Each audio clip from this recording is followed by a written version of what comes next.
They've staked a claim to thousands of acres of what were sandbars and reefs. They've used sophisticated equipment like these ships, pumping sand through those thin tubes to create islands. Then they built airfields with towering radar stations, constructed ports, deployed weapons there, even built barracks. China's military buildup of these islands in the South China Sea has angered the Obama administration.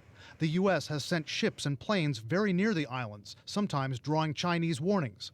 This is the Chinese Navy. This is the Chinese Navy. Please go away quickly. Tonight, a government-run Chinese newspaper is warning of a possible war with the U.S. over the man-made islands.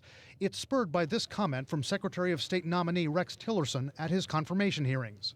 We're going to have to send China a clear signal that first, the island building stops, and second, your access to those islands is also not going to be allowed. The Chinese newspaper says, quote, unless Washington plans to wage a large-scale war in the South China Sea, then trying to block China's access to the islands would be, quote, foolish.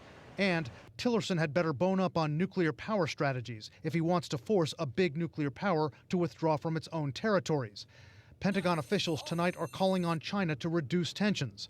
How could the U.S. deny China access to those islands? If the U.S. wanted to deny access, how would they do it? Well, presumably you would want to start with a naval blockade. That's what people would think, Cuban Missile Crisis in the modern era. But this is a lot of space to cover.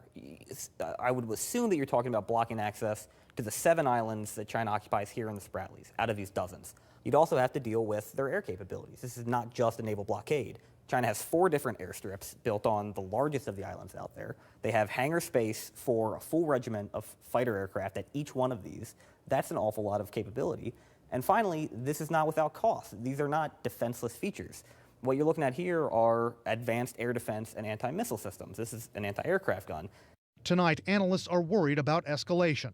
The biggest fear is of accidental conflict, The South China Sea, even under the best possible set of circumstances, is going to get more crowded and more contentious.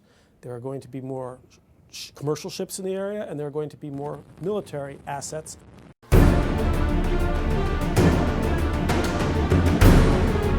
Open your eyes, people.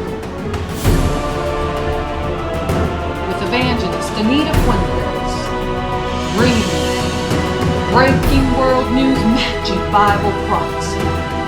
All the latest headlines confirming the hour in which we are living.